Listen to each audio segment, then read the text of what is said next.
Assalamualaikum warahmatullahi wabarakatuh. Kami dari Kumpulan 3 akan membentangkan Dasar Perumahan Mampu Milik Negara. Saya Nur Syazwana binti Tolib, pemegang nombor matrik U2003655 akan memulakan pembentangan dengan pengenalan. Perumahan mampu milik merupakan salah satu agenda utama bagi setiap negara di dunia. Perumahan bukan sahaja meliputi struktur fizikal yang menyediakan perlindungan kepada penghuninya, tetapi berkait rapat dengan ejen sosioekonomi, politik, kejiranan dan juga persekitaran. Menurut United Nations Human Settlement Program, rumah mampu milik didefinisikan sebagai rumah yang memenuhi keperluan dari segi kualiti dan juga lokasi, mampu dibeli dan pembeli rumah berkenaan masih mempunyai keupayaan keuangan untuk membeli keperluan asasnya yang lain. Jadi, aspek dan mekanisme pembangunan perumahan mampu milik dapat direalisasikan dengan lebih sistematik dan bersepadu demi manfaat rakyat. Seterusnya adalah berdasarkan intipati dasar perumahan mampu milik negara. Dasar rumah mampu milik diwujudkan untuk memfokuskan hala tuju serta merangka garis panduan pembangunan perumahan mampu milik. Matlamat dasar rumah mampu milik menyelaraskan dan menyeragamkan aspek pembangunan dan menggariskan piawaian dan garis panduan serta reka bentuk rumah, menyarankan kadar harga perumahan mampu milik yang berpatutan. Jadi di sini terdapat 6 objektif utama dasar perumahan mampu milik. Yang pertama, mewujudkan keseragaman, menyediakan dasar perumahan mampu milik yang praktikal dan relevan. Yang ketiga, membantu sektor awam dan swasta bagi merealisasikan pembangunan rumah mampu milik dengan kos efektif dan menjimatkan masa. Yang keempat, memandu hala tuju pembangunan perumahan mampu milik. Yang kelima, menggariskan spesifikasi dan juga ciri-ciri pembangunan perumahan yang mampan. Dan yang keenam, membantu mengurangkan kos pembangunan rumah mampu milik. Seterusnya, dasar rumah mampu milik merupakan sub-dasar yang dibangunkan bagi menggariskan standard, spesifikasi utama dan juga harga bagi mengatasi isu yang dibangkitkan berkaitan dengan industri perumahan mampu milik. Antaranya yang pertamanya adalah kategori harga mengikut negeri, standard perumahan mampu milik, piawaian pembinaan rumah berkualiti, kawalan pemilikan, kawalan pembangunan dan juga kuarta pemilikan bagi golongan Bumiputera. Maka, dasar rumah mampu milik menggariskan kriteria perumahan mampu milik mampan iaitu meliputi 6 kriteria utama. Yang pertama merupakan jenis kediaman iaitu bertingkat seperti bangsa Buri. Yang kedua adalah luas binaan.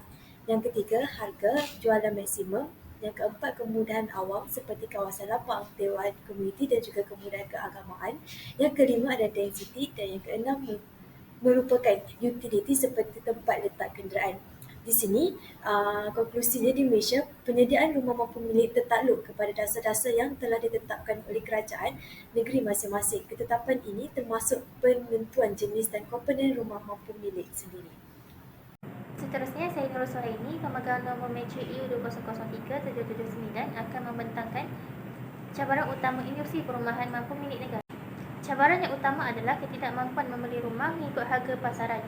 Gandaan median Malaysia adalah sekitar 4% hingga 5%, melebihi paras ambang 3% bagi kemampuan memiliki rumah berdasarkan standard pengukuran antarabangsa. Rumah dianggap mampu milik maksimum di Malaysia dianggarkan pada 188,208,000. Hal ini kerana pendapatan isi rumah median hanyalah sekitar 5228,000. Namun begitu, harga rumah median sebenar ialah sekitar 293,000 dan ini melebihi kemampuan pendapatan kebanyakan isi rumah di Malaysia. Cabaran yang kedua adalah ketidaksepadanan antara penawaran dan permintaan rumah mengikut lokasi. Cabaran dalam pembangunan rumah mampu milik menunjukkan keadaan tidak seimbang antara bekalan dengan permintaan rumah. Sejak tahun 2012, bekalan rumah baharu secara konsisten adalah kurang daripada peningkatan permintaan isi rumah. Berdasarkan corak perolehan perumahan di Malaysia, didapati bahawa transaksi rumah berharga di bawah RM500,000 dan RM250,000 adalah pada kadar 98% dan 91% pada tahun 2002 dan pada suku keempat 2016, kadar telah berkurang kepada 84.3% dan 58.2%. Semua kewangan kerajaan yang terhad menjurus kepada kurangnya pembinaan rumah yang baharu, penaiktarafan dan penyelenggaraan bangunan awam. Cabaran yang ketiga adalah ketidakadaan sistem bersepadu bagi mengatasi masalah ketidaksepadanan antara penawaran dan permintaan. Pangkalan data bersepadu merupakan perkara yang utama bagi menangani maklumat yang tidak simetrik dalam pasaran rumah mampu milik. Negara Malaysia masih tidak mampu memiliki pakaran data lengkap. Keupayaan menyelesaikan bekalan rumah bagi memenuhi Mintaan isi rumah terhad kerana kesukaran mendapatkan maklumat menyebabkan jumlah harta kediaman tidak terjual dengan tinggi. Panggilan data perlu mengandungi maklumat pendapatan, ciri-ciri dan pilihan isi rumah dalam pasaran mengenai keadaan bekalan yang dan wajar digunakan oleh kerajaan dan pemaju perumahan. Cabarannya keempat adalah ketidakadaan pemusatan penyelarasan perumahan mampu milik. Pemusatan bagi penyelarasan perumahan mampu milik belum sepenuhnya berjaya dibangunkan bagi menerajui perumahan mampu milik. Peruntukan rumah mampu milik pada masa ini menunjukkan ketidakselarasan dan tidak bersepadu di seluruh negara. Terdapat lebih 20 agensi persekutuan dan negeri terlibat dalam penyediaan rumah mampu milik. Faktor ini menjadikan penyelarasan dasar menjadi satu cabaran lalu menghadkan sebanyak 1 juta rumah mampu milik. KPKT melalui JPN telah berjaya memusatkan penyelarasan penyediaan perumahan mampu milik melalui pembinaan Perbadanan Prima Malaysia dan program perumahan pejabat awam ke bawah KPKT. Namun begitu, masih terdapat kementerian lain yang menerajui penyediaan perumahan mampu milik ini. Faktor yang terakhir adalah kegagalan mendapatkan pembiayaan perumahan mampu milik. Faktor kegagalan seseorang memiliki rumah yang memenuhi keperluan dan kehendak adalah disebabkan kenaikan harga rumah menyebabkan peluang mendapat pembiayaan perumahan semakin berkurang. Contohnya, rumah yang memenuhi keperluan dan kehendak adalah memiliki lokasi yang strategik. Kebanyakan pembeli muda lebih tertarik berhutang dan secara tidak langsung mereka perlu menanggung masalah keberhutangan dengan hutang obligasi, hutang sedia ada, iaitu hutang peminjaman kereta dan bayaran balik tunggakan kad kredit. Peluang memiliki pinjaman pembiayaan perumahan juga terhad kerana keadaan celik kewangan di kalangan isi rumah yang tidak mempunyai persediaan kewangan dengan komitmen beban hutang yang melebihi nisbah serta ketidakadaan rekod pinjaman kewangan terutamanya bagi mereka yang bekerja sendiri. Saya Nur Munirah binti Nur Azmi, pemegang kad Matrik U2003740 akan meneruskan tentang dasar perumahan mampu milik negara dalam membantu masyarakat Melayu. Yang pertama adalah fokus utama DRMMN.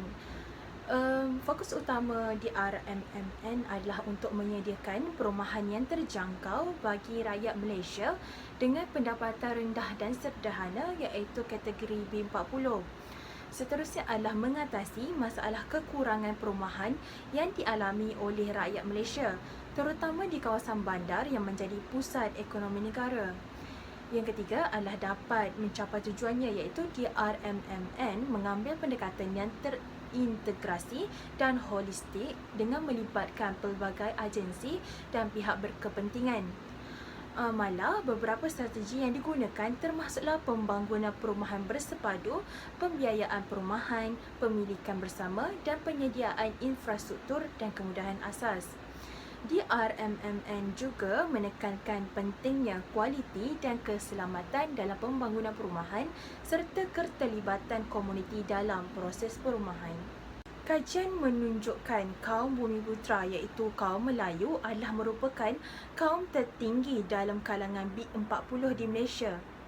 Disebabkan itu, kerajaan telah memfokuskan kepada golongan B40 yang terdiri daripada kaum Bumiputera. DRMMN telah menetapkan kuota pemilikan Bumiputera dalam 6 kriteria utama perumahan mampu milik.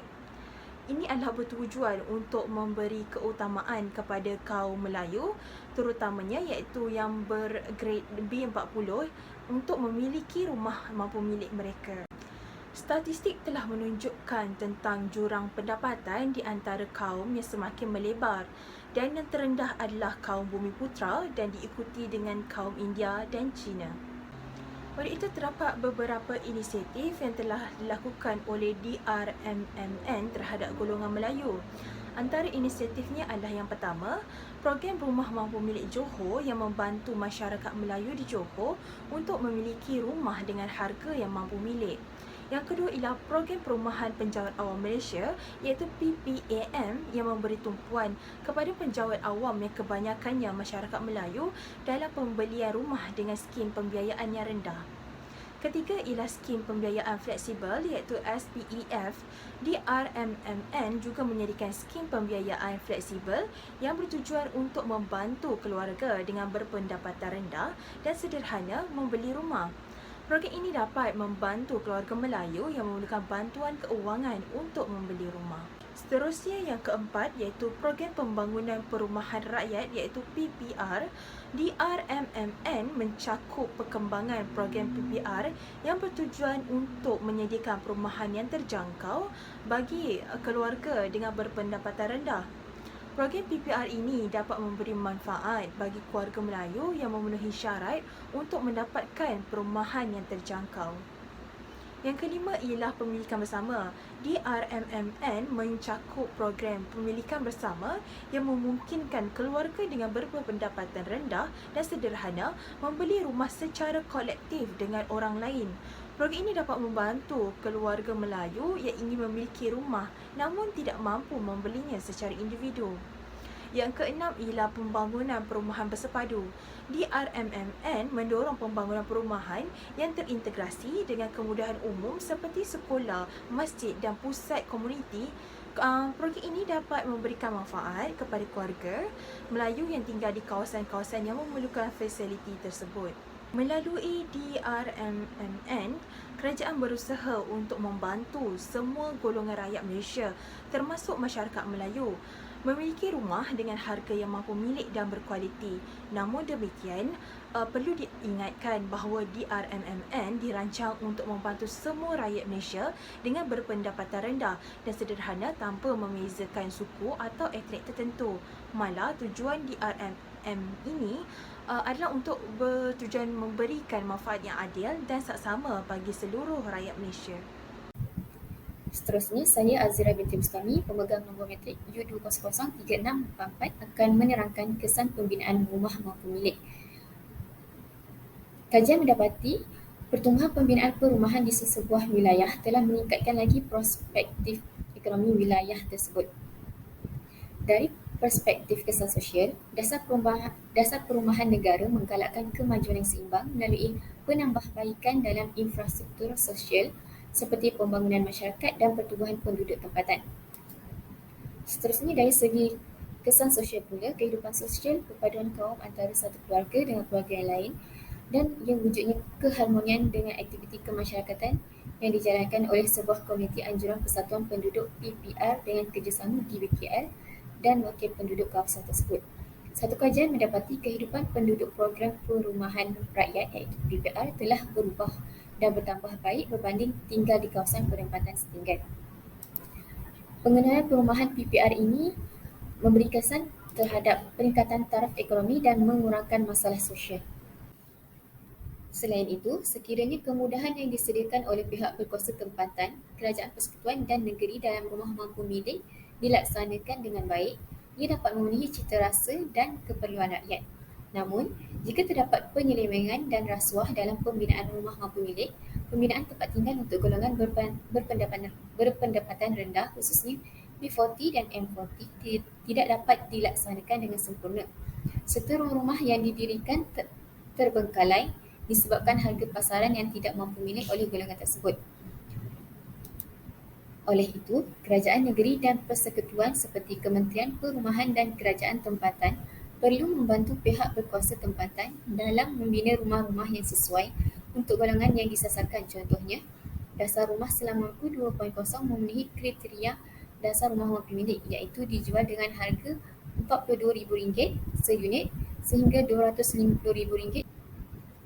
Kesimpulannya, dasar perumahan mampu milik diwujudkan adalah untuk membantu golongan yang berpendapatan rendah dan sederhana iaitu yang dikategorikan B40 dan M40. Meskipun pihak kerajaan dan pihak yang berkaitan membina rumah-rumah mampu milik, masih terdapat lagi rakyat yang tidak mampu membeli rumah yang disediakan untuk mereka kerana harga jualan seunit rumah sangat tidak mampu milik walaupun pembiayaan bank tersedia. Terdapat banyak prosedur yang perlu dilakukan untuk membeli rumah mampu milik tersebut yang membuatkan rakyat Malaysia tidak bernasib baik dalam membeli rumah. Hal ini mewujudkan kebimbangan yang berterusan bahawa kenaikan harga rumah melampaui pendapatan dan perlunya untuk memulihkan dan membaiki kedudukan kewangan isi rumah serta melaksanakan langkah-langkah untuk meningkatkan pendapatan isi rumah dalam jangka masa yang panjang. Oleh itu, kita perlu bekerjasama untuk memikirkan cara dalam memastikan semua orang di bandar atau luar bandar mempunyai tahap akses yang sama kepada perumahan yang baik dan mampu milik serta memastikan setiap orang mempunyai sumber yang mereka perlukan untuk dapat mencari dan membeli rumah.